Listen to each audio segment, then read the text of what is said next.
A partir de este momento, los invitamos a unirnos en torno a la belleza, cultura, el conocimiento y la educación.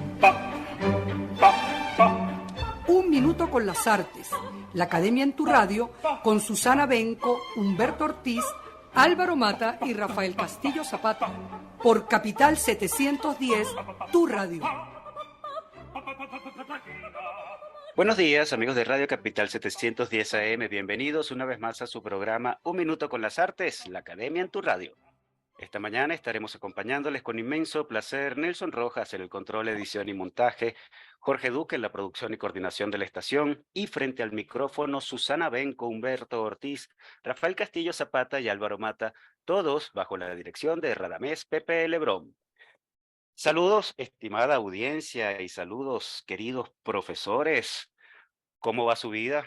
¿Qué tal sus Hola, días, su semana? Susana, Humberto y bueno, Rafa. yo encantada de saludarlos otra vez, de verlos en esta pantalla. Y bueno, yo entusiasmada porque estoy segura que tendremos una entrevista maravillosa. Un gran día a todos ustedes y también a nuestra fiel audiencia que nos escucha. Estoy también muy contento, como siempre, de estar aquí, por supuesto, en nuestra tertulia semanal. Deliciosa tertulia semanal. Pues claro, yo siempre tengo que rematar afirmando y reafirmando lo que dicen mis compañeros porque no los puedo desautorizar diciendo lo contrario. Pero ciertamente que nos divertimos muchísimo porque, bueno, la pasamos súper bien entre los cuatro con nuestro invitado o invitada, y ya tenemos hoy a un invitado que además es, según confiesa, seguidor del programa, es uno de nuestros fieles radioescuchas.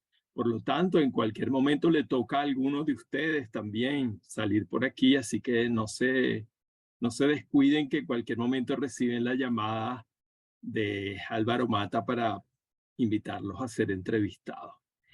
Bueno, hoy tenemos un invitado, como siempre, de lujo, un joven invitado de lujo. Digamos que no es fácil tener jóvenes de lujo.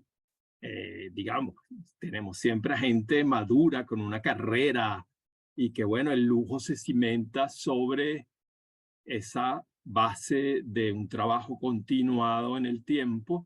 No es un lujo falso, es un verdadero lujo, como los verdaderos paraísos de los que habla este joven de lujo, porque hay los paraísos artificiales y hay los falsos paraísos, ¿verdad? Quizás una de las primeras cosas de las que tenemos que hablar con nuestro invitado, que ya va a presentar Álvaro, es precisamente sobre la verdad, la falsedad, la artificialidad de los paraísos y por qué su libro se llama Los Verdaderos. ¿Por qué tus paraísos son los verdaderos? Eso es lo que tú vas a responder después de que te presente Álvaro Mata. ¿Para quién son verdaderos esos paraísos? Pues bueno, Rafa, después de esta presentación, hagamos la presentación formal. Esta mañana tenemos con nosotros a Luis Carlos Azuaje. Luis Carlos es escritor y docente de lengua y literatura, egresado de la Universidad Pedagógica Experimental Libertador, la UPEL de Maracay. También es magíster en filosofía hispánica por el Centro de Ciencias Humanas y Sociales de Madrid y en literatura latinoamericana por la Universidad Simón Bolívar de Caracas. Como comentó Rafael, ha publicado la novela El Gran Farsante, previo a su segunda novela, que es Los Verdaderos Paraísos, que nos convoca esta mañana, novela que ganó el 20º Premio Anual Transgenérico de la Fundación para la Cultura Urbana en su edición de 2021. Este libro, como les digo, es el que nos convoca esta mañana y queríamos agradecer a nuestros amigos de la Fundación para la Cultura Urbana por habernos hecho llegar la novela, particularmente a Gabriela Lepage, ¿no? Gerente de Relaciones Institucionales, tan diligente como siempre y que fue fundamental para lograr esta entrevista de la mañana de hoy. Anotar también, ya para cerrar, estimados oyentes, que Luis Carlos en los últimos 4 años ha mantenido una doble residencia entre Argentina y Brasil, países a los cuales ha dedicado breves crónicas viajeras y en donde se desempeña como profesor de español para extranjeros. Bienvenido, Luis Carlos Azuaje, a Un Minuto con las Artes. Bueno, un saludo cariñoso a toda la audiencia de Un Minuto por las Artes. Y en efecto, sí, soy su seguidor. Así que Estoy encantado de estar acá, muchas gracias. Bien, los verdaderos paraísos es una frase que pertenece al libro El revés y el derecho, de Albert Camus, y son verdaderos para David, su protagonista, por el simple hecho de que son suyos. Hay que recordar que la trayectoria de este personaje, lo primero que se observa es que hay un pasado difuso, probablemente traumático, y él lo que quiere es precisamente trazar su propio destierro, construir su propia vida a su manera. En ese sentido, lo verdadero tiene que ver con lo legítimo, con lo auténtico, con lo que es propio. Y eso es lo que esa es su bandera, podríamos decir. Por eso los verdaderos paraísos. Claro, aunque esta es una pregunta que tenía en su faltriquera mi querida amiga Susana Benco, viene muy al pelo en este momento, ¿verdad? Porque tú estás hablando de que los paraísos los construye cada uno y cada quien se construye su propio paraíso a la medida de su anhelo, de su deseo, de sus traumas, de sus carencias. ¿Qué tiene de autobiográfico tu libro en ese sentido? ¿Cómo construyes tú en la novela tu propio paraíso? La novela como una forma de construir los propios paraísos para el narrador. Bueno, sin duda que la literatura para mí ha sido como una especie de patria, ¿no? Para quien ha dejado el país por voluntad propia, aunque también un poco expulsado por las circunstancias, evidentemente que hay que asirse, aferrarse a algo. ¿Cuál fue mi tabla de salvación? La literatura, lo confieso, en ese sentido sí, soy muy David, pero a medida que fui escribiendo este personaje me di cuenta que me superaba por mucho que no era yo, y una de las razones fue precisamente porque había una búsqueda un poco ingenua, un tanto quijotesca a ratos, que bueno, a mí me resultaba como impensable. A Luis de hoy le resulta impensable, no haría algo así. Pero en la voz de este personaje de 24 años quedaba perfecta. Entonces me parece que en esa búsqueda hay mucho de, de lo que estamos hablando, precisamente. Carlos, de esa novela, ¿qué edad tenía? El escritor de la novela, ¿qué edad tenía cuando la escribió? Yo la escribí, a ver, en 2018, si no me equivoco, sí, porque el premio fue en 2020, es decir, que ya tiene 5 años.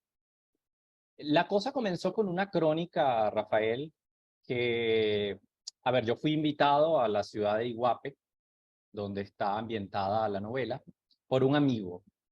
Y yo llevaba conmigo la biografía de Albert Camus, que escribió Oliver Todd, publicada en Tusquets. Una excelente biografía. Y bueno, al llegar a Iguape, empecé como a conocer, llegué a una posada regentada por japoneses. El primer contacto fue maravilloso porque, bueno, no esperaba encontrarme con japoneses en Brasil, y de inmediato me di cuenta que había algo como interesante allí, hermoso para escribir, así que escribí una crónica dedicada a la abuelita que regentaba esta posada, y para mi sorpresa, uno de los redactores del diario El Tribuna de Iguape, de ahí de esa región, me llamó y me dijo: queremos publicar tu crónica, una crónica que fue escrita en portugués para que ella lo entendiera básicamente, pero bueno, fue un gesto que era para ella, exclusivamente un regalo para ella, ¿no? Y bueno, una vez que sale la crónica, en conversaciones con el redactor, descubro que en Iguape había estado el filósofo Albert Camus en el año 49. Y yo cargaba mi librito. Entonces ahí empezaron las casualidades, digamos. Ahí empezaron a trenzarse cosas que yo pensé que estaban muy fuera de lo ordinario y de lo que yo pensaba que era simplemente una crónica. Así que, digamos, el impulso inicial proviene precisamente de ese asombro, de esa magia, de ese sinsentido maravilloso que se empezó a gestar a partir de esta coincidencia. Dijiste la palabra sin sentido, en ese sinsentido como empiezan a aparecer las conexiones de las cosas, ¿no? Y tu labor entonces fue un poquito como intentar dar un hilo conductor a todo ese sinsentido. ¿Te podrías decir que Los Paraísos lo vas armando de esa manera? Es una pregunta, como para hablar alrededor de los sinsentidos o buscándole sentido a los azares o a las coincidencias. ¿Lo podríamos entender así? Pregunto. Mira, dije sin sentido, pero pude haber dicho absurdo, ¿no? Para usar una palabra muy afín a Camus. Sí, por Y eso te lo pregunto, justamente. claro, claro. Y no sé si mi labor fue organizar estos fotogramas que iban llegando, más bien como meterme en ese flujo y ver hacia dónde me llevaba, ¿no? Por supuesto que ya en la tectónica del libro tenía que tener una estructura, pero eso fue posterior. En principio yo lo que quería era entrar, como dije, en ese flujo, sentir que era lo que estaba, a lo que estaba siendo llamado. Y bueno, eso fue en principio como el objetivo, ¿no?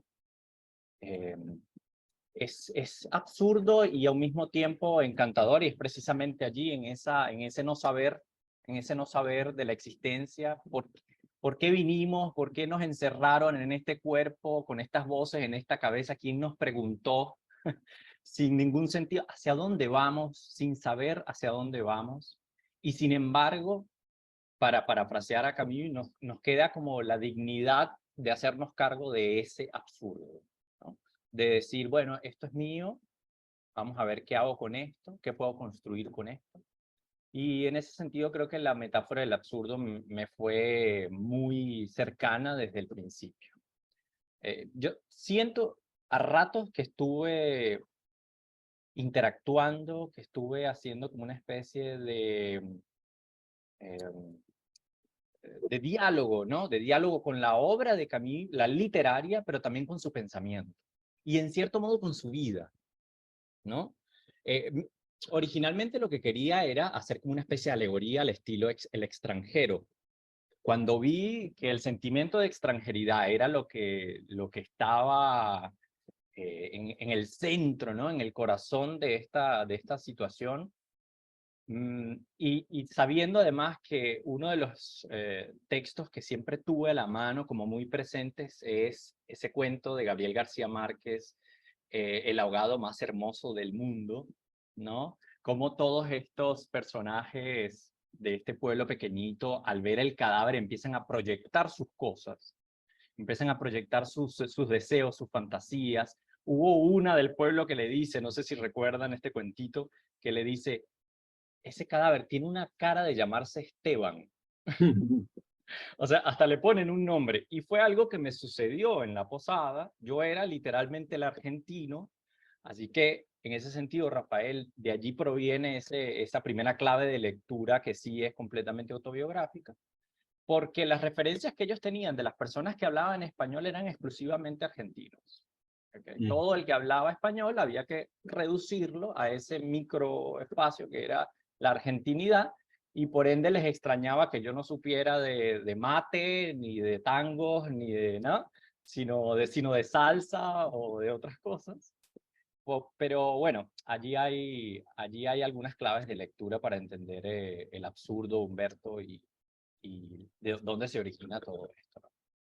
Bueno, yo quiero agarrar en el aire las cosas que va diciendo nuestro invitado, porque bueno, son muy aleccionadoras también para la gente que está comenzando la vida literaria, los que jóvenes, más jóvenes que tú, que pueden seguirte como ejemplo de lo que es el trabajo con la literatura y meterse, digamos, en las turbulencias de lo que es esa experiencia de escribir, de convertirse en escritor.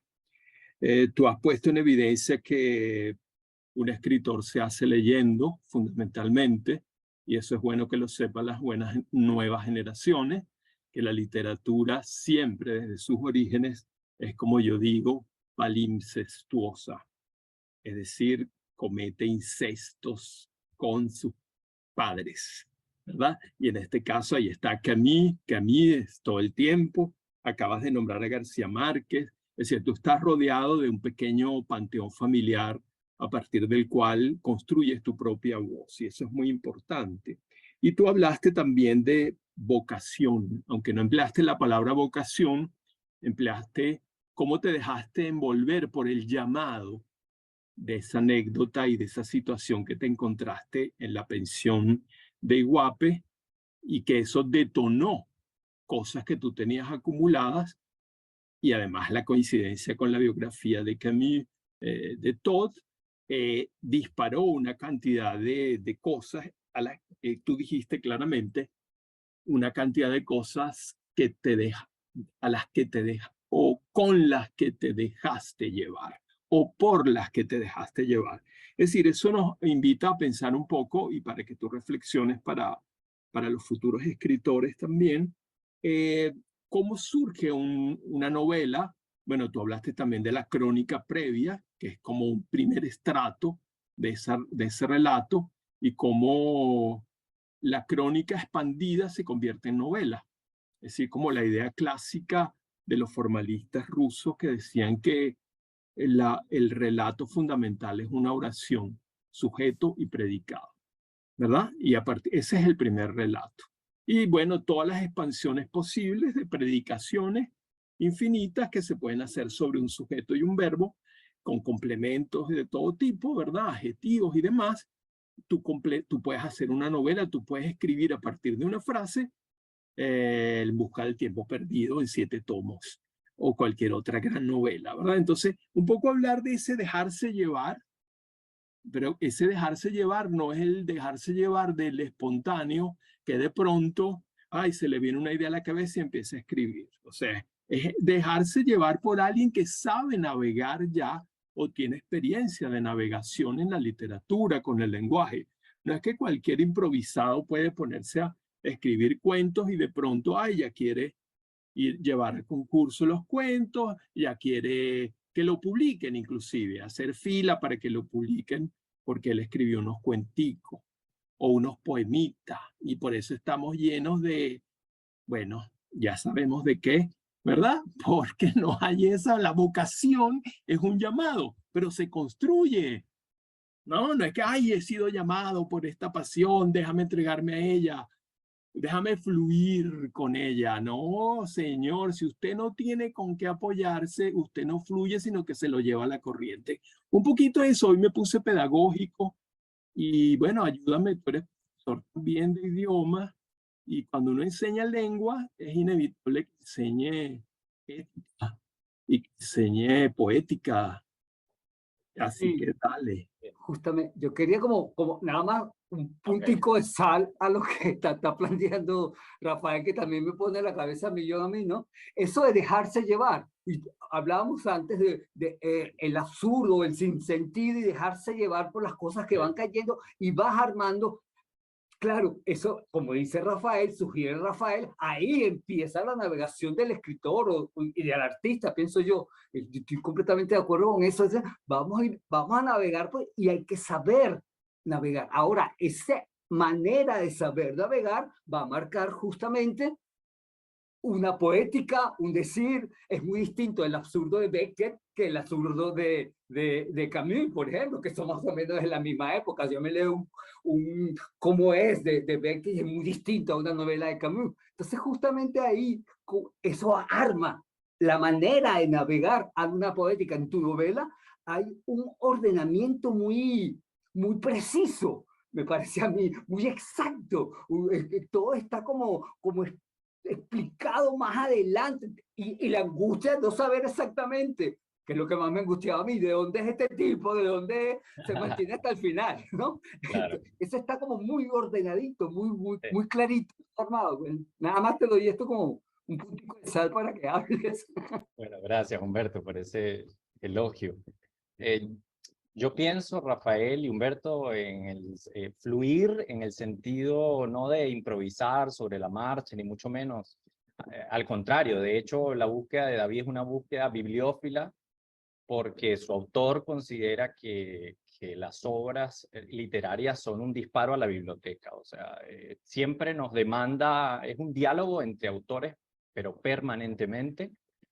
Son conexiones, por ejemplo, yo empecé a leer la biografía de Clarice Lispector hace algunos años, una una autora que respeto muchísimo. De Clarice Lispector supe que la existencia de un autor llamado Lucio Cardoso, por quien de quien era gran amiga. De Lucio salté a Guimarães Rosa, de Guimarães Rosa. Es decir, todas estas conexiones que a mí me parece que no son azarosas, es decir, si ese nombre aparece allí y a mí me convoca en algún sentido, es porque algo de mí lo está necesitando allí o lo está requiriendo, ¿no?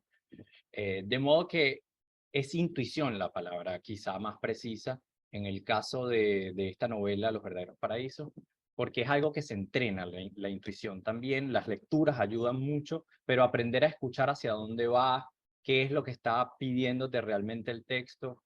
Yo no quería escribir una obra monumental, una obra total de 500 páginas, por eso hice este pequeño homenaje de 130 y pocas páginas, que para mí eran suficientes, y traté, Humberto, de que fueran lo más precisas, puede ser, de elegir las palabras bien, porque era mi homenaje a la literatura también, es la manera en como yo creo que hay que escribir, ¿no? Hay quienes se sueltan a escribir. Ahora estoy leyendo, por ejemplo, la autobiografía de Karl Ove Knausgaard. No sé si le suena. Knausgaard, el noruego, Mi lucha, ¿no? Ha sido muy editado por Anagrama, ¿no? Sí. Editado por Anagrama. Se ha hecho muy famoso últimamente, pero no he tenido oportunidad de leerlo porque ya sabemos cuánto cuestan esos libros aquí. Bueno, por fortuna acá se puede todavía comprar. Pero esto es una obra monumental, ¿no? 3000 páginas aproximadamente. Y sin embargo, lo que hay en él, o sea, lo que hay es un intento por contar su propia historia, ficcionalizar su propia historia de vida. Y bueno, a mí ese ejercicio me parece increíble que él se vea llamado a hacerlo, pero en este caso la intuición me decía que era una obra pequeña, era una obra casi portátil, que podía servir como una especie de deleite literario lo más fino, lo más riguroso posible en términos del lenguaje, que es lo que a mí me interesa en realidad. Entro a la literatura por una pasión por el lenguaje, por su musicalidad. En alguna parte del texto digo que la literatura para mí es un género musical.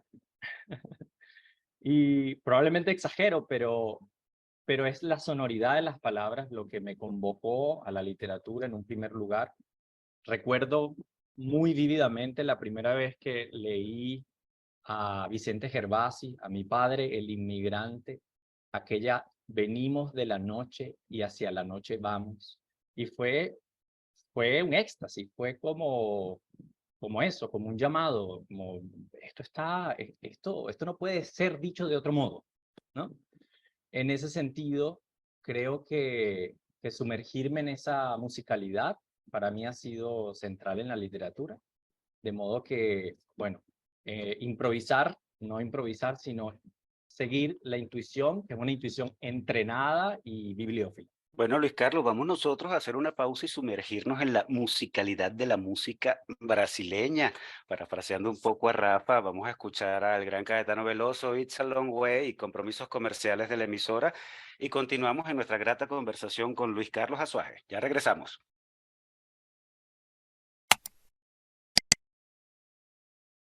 Regresamos, amigos oyentes, después de haber escuchado al gran Caetano Veloso, It's a Long Way, y bueno, los compromisos comerciales de la emisora, por supuesto, y continuamos en nuestra conversa con Luis Carlos Azuaje. Susana, ¿qué tienes para nuestro invitado? Bueno, tenía dos cosas. En realidad, una era precisamente el sesgo autobiográfico, que ya creo que ampliamente se ha tratado en la parte anterior. Pero quiero cerrar ese punto con esta cita de una entrevista que a él le hicieron, donde, a él no, a ti, donde dices, escribo un libro cada 7 años en promedio, no llevo prisa, primero necesito viajar, explorar otras formas de vida, contagiarme de esos dramas que no me pertenecen, pero que están en mí, o de lo contrario, no llamarían mi atención, formarme una idea de lo que significa vivir de otro modo. Soy un etnógrafo.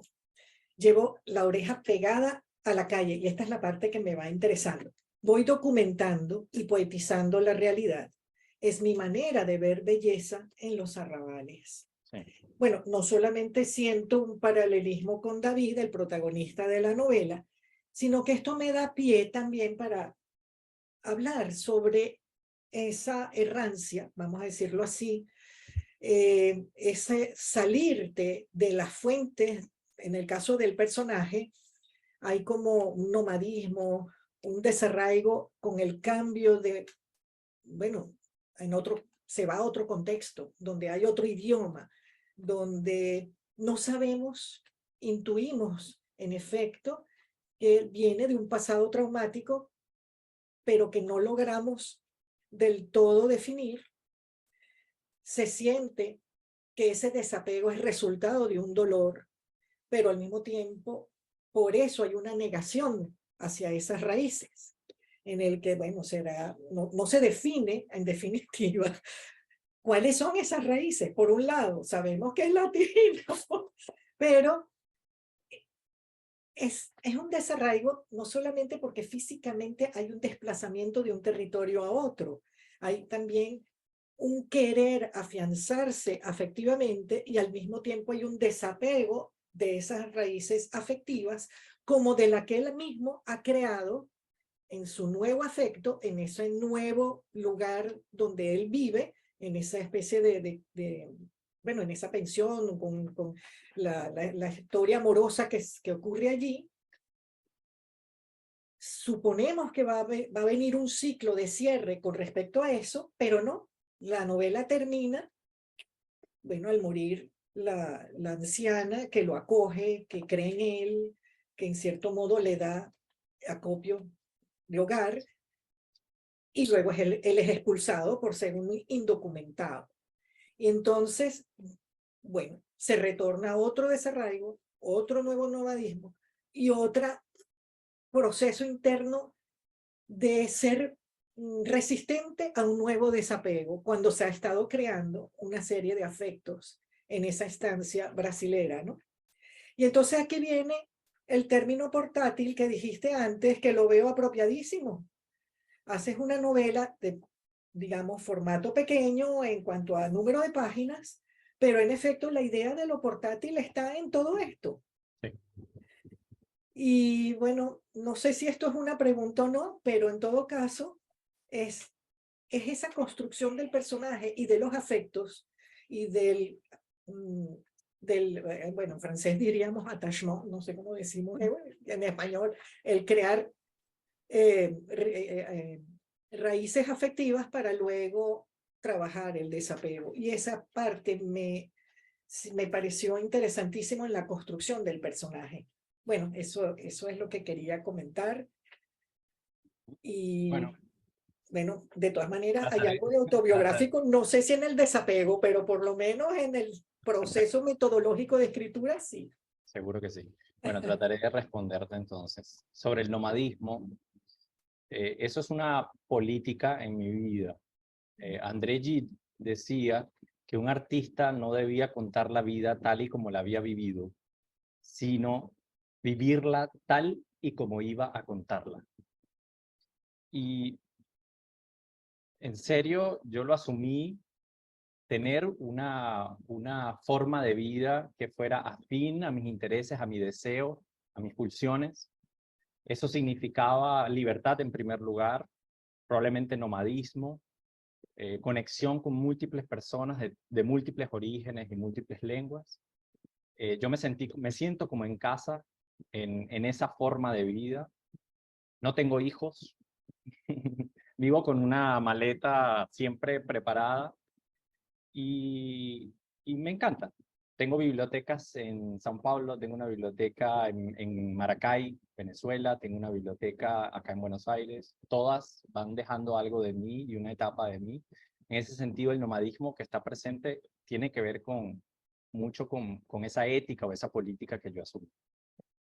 Era un poco mi intención, con todo el respeto del caso, hacer una especie de metáfora, ¿no? del exilio que ha vivido la población venezolana en los últimos años, ¿no? Desangrarse poco a poco a lo largo de todos los años. Pero también y a un mismo tiempo era darle un espacio, darle cabida a esas personas que por algún motivo reniegan de su patria, que por algún motivo ya no quieren saber de su casa, que por razones traumáticas deciden adoptar otras formas de vida, otros lugares. Yo me basé incluso, creo que lo dije en una entrevista, en un caso que a mí me marcó muchísimo, de un chico que fue mi estudiante de bachillerato en una escuela en Maracay, que hoy vive en Buenos Aires, escribe en inglés y vive en Rosario, escribe en inglés y bajo seudónimo. O sea, que esto lo sé yo por curioso. Pero fíjense cómo está toda esa búsqueda de ser otro.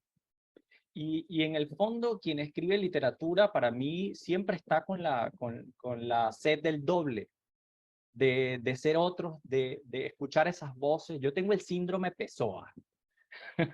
quiero ser todos esos heterónimos y quiero ver qué aparece de mí en cada uno de ellos. Entonces, en ese sentido, hay una búsqueda por el tema identitario, por darle un lugar, como dije, a esas voces disidentes que desconocen la patria, que es válido también, aunque todo lo que tiene que ver con la nación está permanentemente permeando su voz, sobre todo en el plano de lo sentimental, porque ese personaje está buscando permanentemente restituir esas voces perdidas o esa sonoridad perdida, ese encanto de su Caribe, por ejemplo, si es que es el Caribe, en las playas brasileñas, está buscando la hospitalidad de la que probablemente él proviene. Entonces, bueno, quería darle lugar a esa visión. Y no sé si con esto respondo a tu pregunta, pero quise hacer esto más o menos consciente, así que eso fue lo que salió, digo.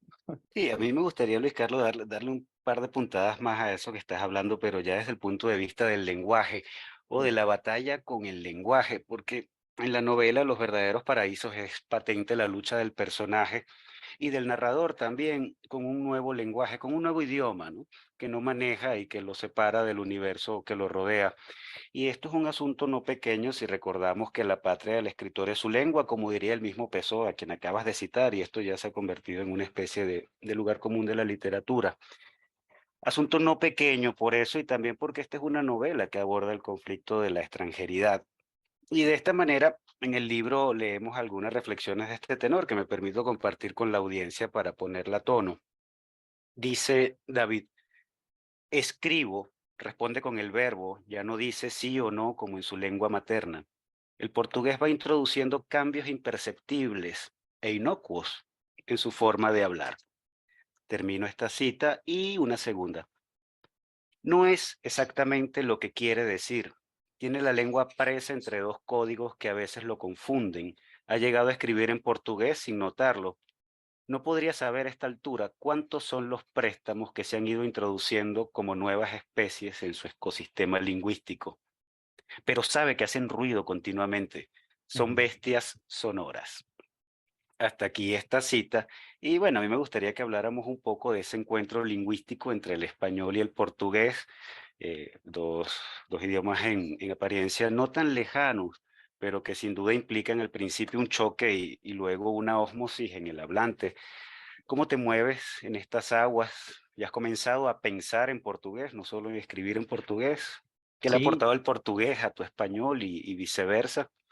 sí, y a soñar en portugués y a amar en portugués. Estuve muy enamorado también de chicas de Brasil. Mira, ahora que lo pienso, un gesto no premeditado fue darle un lugar también a un idioma que en nuestra literatura o la literatura universal podríamos decir es medio periférico. Hay una cierta subalternidad del portugués. Si no es Pessoa, ¿qué otros nombres tenemos? Lispector, tal vez, pero sobre todo el portugués de Brasil está bastante ninguneado en este sentido.